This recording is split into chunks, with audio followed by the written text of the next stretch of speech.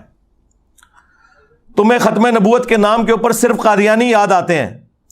غلام احمد قادیانی دجال، اس نے تو ختم نبوت پہ ڈاکہ مارا شراب کو شراب کہہ کے، اور تمہارے بزرگوں نے اسی شراب کو انگوروں کا جوس کہہ کے پیا اور رحمت اللہ علیہ ہو گئے، اور وہ لعنت اللہ علیہ ہو گیا۔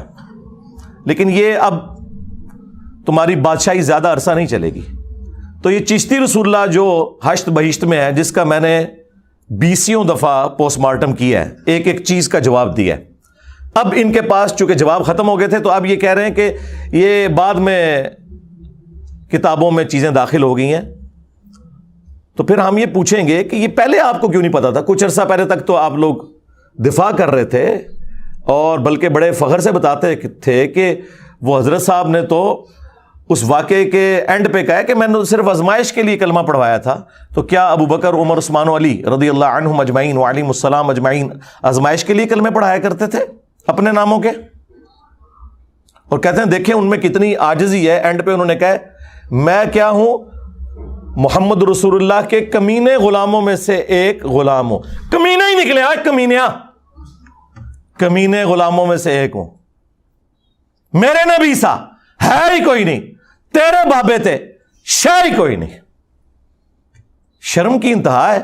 عزتیں اویل کی ہیں تم نے اللہ اور اس کے رسول کے نام کے اوپر، چندے اکٹھے کر کے جائیدادیں بنائی ہیں تم نے اللہ اور اس کے رسول کے نام کے اوپر عز وجل و صلی اللہ علیہ وآلہ وسلم۔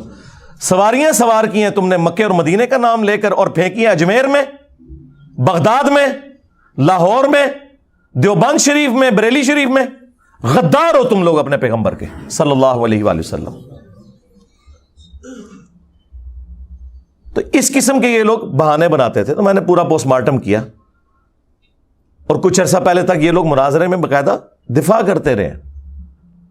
آج ہماری وجہ سے یہ کہہ رہے ہیں کہ جی یہ کتابیں بدل گئی ہیں۔ ٹھیک ہے، پھر ہمیں مجدد مان لو کہ ہم نے آ کے تمہارے صدیوں کا گند صاف کیا ہے، تمہارے سارے بزرگوں کا علم غیب فارغ ہو گیا، انہیں پتہ ہی نہیں چلا کہ وہ کون سی کتابیں چھاپتے رہے۔ سارے علماء کا علم فارغ ہو گیا کہ اس قسم کی گستاخانہ چیزیں چھاپتے رہے۔ وہ کہتے ہیں نہیں وہ صوفیاء تھے، علم سے ان کا شغف نہیں۔ یہی تو ہم کہہ رہے ہیں، صوفیاء کا علم سے کوئی شغف ہے ہی نہیں ہے۔ آپ اعلیٰ حضرت سے دکھائیں، تو سرکار اعلیٰ حضرت سے بھی دکھا دیا ہے۔ اعلیٰ حضرت نے فتاوی رضویہ کے اندر جس کتاب کے بارے میں جھوٹا کلیم کیا کہ یہ رسول اللہ کی بارگاہ میں مقبول ہے، 7 سنابل 7 چشتیہ کے بزرگوں کا، ایک سمجھ لے ملفوظات یا ان کے حالات و واقعات، جس طرح وہ ہشت بہشت 8 بزرگوں کا ہے، اس کتاب کے بارے میں انہوں نے کلیم کیا کہ خواب میں پتا چلا ہے کہ وہ رسول اللہ کی بارگاہ میں مقبول ہے۔ اس کتاب کے اندر بھی چشتی رسول اللہ والا واقعہ موجود ہے۔ وہ فارسی میں تھی، اردو میں بھی پرنٹ ہوئی ہوئی ہے، اور یہ خود پرنٹ کر رہے ہیں۔ اعلیٰ حضرت کے زمانے کی پرنٹنگ بھی موجود ہے۔ اگر تو اعلیٰ حضرت کو پتا تھا کہ اس کتاب میں یہ گند ڈلا ہوا ہے، تو پھر اعلیٰ حضرت اس جرم میں برابر کے شریک ہے۔ اگر اعلیٰ حضرت کو بچانا ہے تو کہہ دو کہ ان کو پتہ ہی نہیں چلا۔ یہی تو ہم کہہ رہے ہیں کہ تمہارے کسی بزرگ کو کچھ پتہ نہیں چلا۔ تم لوگ کہتے ہو کہ ہمارے بزرگ دلوں کا حال جانتے ہیں، یہ سب جھوٹ تھا۔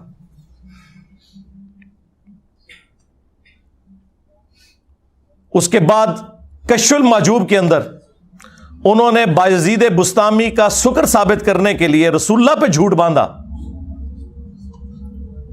چلے ہم 1 ٹن حسن زن رکھ لیتے ہیں کہ انہوں نے نہیں باندھا ہوگا، بہرحال کتابیں تو چھاپ رہے ہو، تم تو دفاع کر رہے ہو، اور کہتے ہو جس کا کوئی مرشد نہیں وہ یہ کتاب پڑھ لے۔ جھوٹ باندھا کہ نبی الاسلام کی بھی مبارک نظر ایک دفعہ غلطی سے اپنے صحابی کی بیوی پہ پڑ گئی، اس صحابی کے دل میں اپنی بیوی کی نفرت آئی، اور بعد میں رسول اللہ نے خود شادی کر لی۔ اس سے انہوں نے کہا کہ نبی بھی حالت سکر میں جاتا تھا، تو بایزید بسطامی بھی اگر حالت سکر میں چلا گیا تو کیا ہوا؟ لعنت ہے تمہارے عقیدوں کے اوپر۔ اور پھر کہا کہ جو جنید بغدادی کا صاحب تھا، یعنی وہ جان بوجھ کر نگاہ ڈالنا، تو اس کی مثال تو حضرت داؤد علیہ السلام کی سی ہے۔ ان کی بھی نگاہ پڑی اپنے صحابی کی بیوی پر جب وہ چھت پہ نہا رہی تھیں. وہ پورا واقعہ جو ٹیمپرڈ تورات کے اندر لکھا ہے وہ انہوں نے کوٹ کر کے کہا کہ اس پھر عورت کے خامند کو حضرت داؤد علیہ السلام نے جنگ میں آگے بھیج کے قتل کروا دیا, آگے جائے گا تو قتل ہوگا, اور خود اس کی عورت سے شادی کر لی. جی یہ ہیں جی بزرگوں کی خدمات, جس کو کہہ رہے ہیں انجینئر صاحب گند کر رہے ہیں. گند تو وڈیا نے پایا, جڑا صاف کر رہے ہیں انہوں کہہ رہے ہو گند پا رہا ہے. شیم آن یو. اور پھر تیسرا ان کا بابا تذکرۃ الاولیاء والا, جو انٹرنیشنل بابا ہے, پوری دنیا میں بابوں کے ساری سٹوریاں اس نے پھیلائی ہیں, فرید الدین عطار, جسے منگولوں نے قتل کیا تھا. ہاں, اور اس کی گندی تعلیمات کو انہی منگولوں کی اولاد میں سے جب اللہ تعالیٰ نے انہیں ہدایت دی, یعنی کہ انجینئر محمد علی مرزا, ان گندی تعلیمات کا صفایا ہم کر رہے ہیں. اچھا منگول نہیں جو بابیاں دے قابو آئے, نہ ہون پہ آندے جے نہ ادوں آئے جے. جس طرح خالد ابن ولید جب کافر تھے اس وقت بھی کوئی جنگ نہیں ہارے, اور جب مسلمان ہوئے تب بھی کوئی جنگ نہیں ہارے. ہے کہتے نہیں ثابت کرے, لو ثابت کرتا جے. منگول اس ٹائم بھی نہیں توڑے بزرگاں دے قابو آئے تھے, ہون بھی نہیں آن گے. اللہ دے فضل ہوں تے ہدایت مل گئی ہے الحمدللہ. تو فرید الدین عطار نے بایزید کے چیپٹر میں لکھا, بایزید بستامی کی معراج, اور دعویٰ کیا جس طرح انبیاء میں رسول اللہ کو معراج ہوئی ہے, بابوں میں اس کو ہوئی ہے. یعنی ابو بکر عمر عثمان و علی کو معراج نہیں ہوئی ہے, ان کے بابے کو ہوئی ہے. اب مجھے بتائیں, صحابہ کی گستاخی تو یہ خود کرتے ہیں, انبیاء کی گستاخی تو یہ خود کرتے ہیں, اور کہتے ہیں کہ یہ گند ڈال رہا ہے انجینئر. اور اینڈ پہ جا کے انہوں نے جب کنکلوڈ کیا, انہوں نے کہا یہ بابا جی بہت بڑے تھے, اگر ان کی زبان سے کبھی یہ نکل گیا کہ سبحانی ما اعظم شأنی, میں پاک ہوں, میری شان بہت بلند ہے. اور یہ سیم جملے علی حجویری نے بھی کشف المحجوب میں نقل کیے, اور انہوں نے بھی وہی تعویل کی کہ وہ گھبرانے کی بات نہیں, ان کے منہ سے اللہ بول رہا تھا. اور ظالموں, ہمارا یہ عقیدہ تو رسول اللہ کے بارے میں بھی نہیں ہے, ان کے بارے میں بھی ہمارا عقیدہ ہے وما ينطق عن الهوى ان هو الا وحی یوحى. نبی اپنی خواہش نفس سے کچھ نہیں کہتے, وہ کہتے ہیں جو اللہ ان کو وحی کرتا ہے. ہم یہ نہیں کہتے کہ رسول اللہ کے منہ سے اللہ بولتا ہے. یہ تو عقیدہ ہی کفر ہے کہ اللہ بندے کے اندر حلول کر جائے, وہی نازل ہوتی تھی. چلیں اس کی وہ تعویل کر لیں گے کہ تو اللہ کی ذات کے بارے میں. اور آگے انہوں نے لکھا کہ وہ کہا کرتے تھے لیوائی اعظم من لوائی محمد, جبکہ ان سے پوچھا گیا کہ بتائیے کہ قیامت کے دن لوگ کس کے جھنڈے کے نیچے ہوں گے. انہوں نے آگے سے کہا کہ میں اللہ کی قسم اٹھا کے کہتا ہوں, نعوذ باللہ, کہ محمد اور تمام انبیاء اور تمام مخلوقات قیامت کے دن میرے جھنڈے کے نیچے ہوں گی. یہ کون کہہ رہا ہے؟ بایزید بستامی. اور وہ فرید الدین عطار لکھتا ہے کہ گھبرانے کی بات نہیں ہے, اللہ کا جھنڈا تو محمد کے جھنڈے سے بڑا ہی ہوگا نا.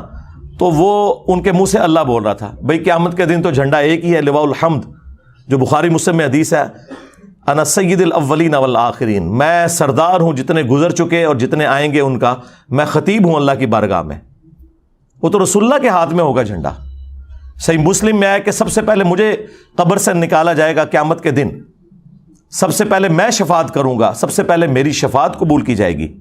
اور ایک اور حدیث صحیح مسلم میں کہ سب سے پہلے میں جنت کے دروازے پر دستک دوں گا, اور داروغے جنت پوچھیں گے کون, میں کہوں گا محمد صلی اللہ علیہ وآلہ وسلم. تو وہ کہے گا کہ مجھے حکم بھی یہی تھا کہ آپ کے نام کے اوپر دروازہ کھلے گا. تو پھر میں صحیح کہتا ہوں نا کہ میرے نبی سا ہے ہی کوئی نہیں, تیرے بابے تے شاہ ہی کوئی نہیں, اور تواڈے بابیاں نوں کھنگن بھی نہیں دینا کسی نے ہوتا ہے. اور یہ حدیثیں ہمارا امام نقل کر رہا ہے, امام مسلم, جو 261 ہجری میں فوت ہوا, اور اس کی کنیت تھی ابو الحسین. اور تمہارا بابا اور اس بابے کے ماننے والے جس بابے کا دفاع کر رہے ہیں اس کی کنیت تھی ابو یزید, اور وہ بھی 261 ہجری میں فوت ہوا, صوفیوں کا بابا. اور ہمارا جو امام ہے اس کی کنیت ہے ابو الحسین مسلم. فرق دیکھ لیں, ایک ہی زمانے میں ایک ہی سن میں فوت ہوئے ہیں, اور زمین و آسمان کا فرق ہے.